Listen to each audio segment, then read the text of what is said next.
Congolaises et Congolais, chers compatriotes, je voudrais, avant toute chose, remercier l'Éternel Dieu pour toutes ses bénédictions.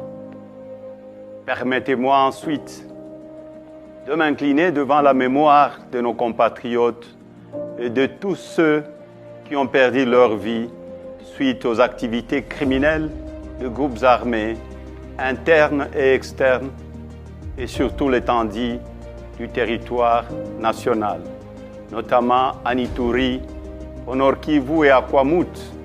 Je renouvelle mes condoléances aux familles éplorées et à la nation tout entière. Je n'ai pas manqué dans mes prières quotidiennes de penser à nos regrettés disparus et à leurs familles. Aucun de Congolais, ni toute autre personne vivant dans notre pays ne devrait payer de sa vie du fait de l'incapacité des autorités établies à protéger les citoyens et leurs biens. Chers compatriotes, la vie de nos concitoyens ne peut être sacrifiée sur l'autel des intérêts égoïstes. C'est ici pour moi l'occasion d'honorer la mémoire des victimes de la barbarie et des injustices, parmi lesquelles notre regretté frère et camarade de rêve-mémoire, Chérimain Okende, dont le corps est toujours gardé depuis bientôt 4 mois entre les mains de la justice, sans aucune explication, prolongeant ainsi une douleur inacceptable ressentie par sa famille et ses proches. Mes pensées vont également à tous nos compatriotes qui croupissent injustement en prison pour des raisons purement politiques. Chers compatriotes, s'agissant du processus électoral en cours, le pays le plus peuplé d'Afrique centrale, la République démocratique du Congo, ira aux urnes le 20 décembre prochain pour élire son 6e président, ainsi que le représentant du peuple à plusieurs niveaux. Ce processus se déroule dans un contexte de conflit armé persistant dans la partie est du pays et suscite également beaucoup d'inquiétudes sur plusieurs plans.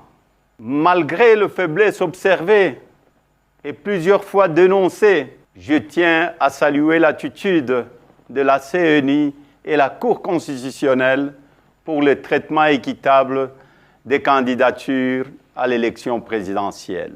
Je les exhorte à garder la même attitude jusqu'à la fin du processus électoral en vue de redorer l'image de notre pays.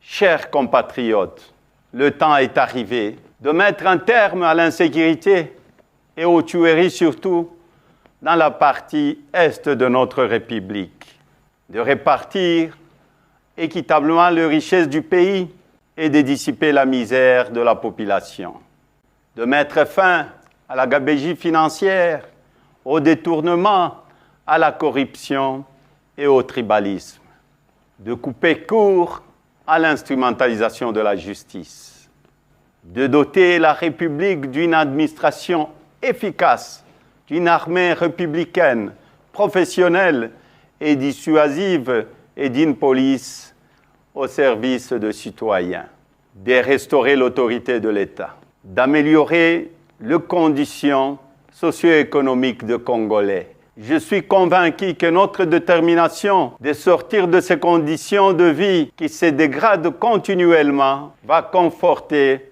notre énergie, notre sens de responsabilité et notre maturité pour mettre fin à la gouvernance chaotique qui nous est imposée.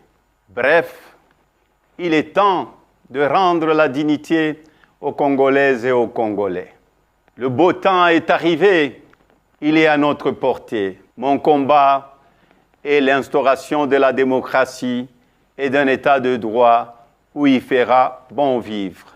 S'inspirant de certains enseignements de nos illustres disparus, je citais Joseph Kasavubu, le président Joseph Désiré Mobutu, le président Laurent Désiré Kabila et le premier ministre Patrice Emery Lumumba. Je soutiendrai qu'il est temps d'écrire ensemble notre propre histoire une histoire de gloire, de dignité et non d'injustice. Ils nous ont appris notamment à privilégier l'intégrité et l'honnêteté, l'unité, la concorde et la cohésion nationale, la dignité du peuple congolais, l'autoprise en charge du peuple et le combat pour la liberté. Chers compatriotes, j'aimerais féliciter les autres candidats à l'élection présidentielle pour la sélection de leur candidature et leur rappeler que nous sommes tous filles et fils de ces pays.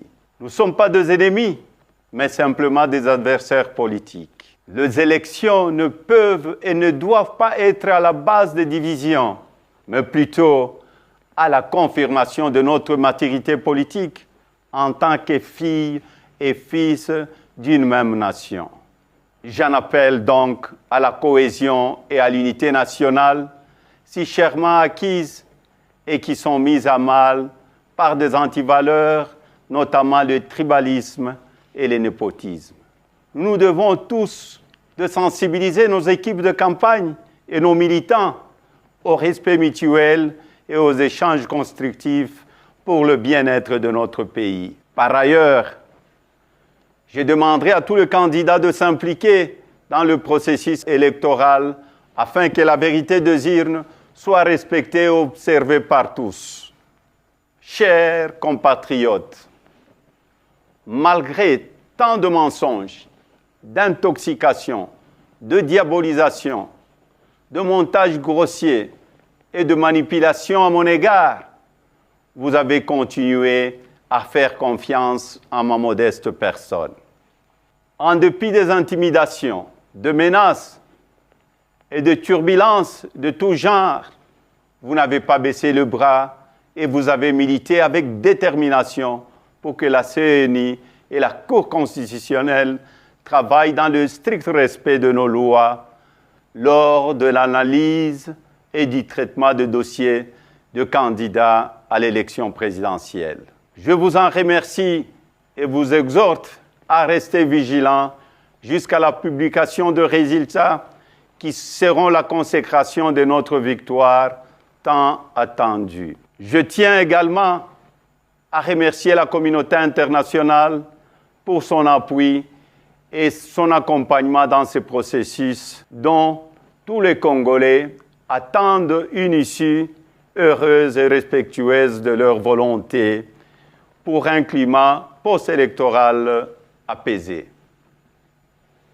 Chers compatriotes, mon parti a un programme de gouvernance chiffré qui sera dévoilé au moment opportun et pour lequel nous restons ouverts à la contribution d'un chacun en vue de sa consolidation et de son appropriation pour tous les enfants de ces beaux pays que nous avons malheureusement transformés en enfer.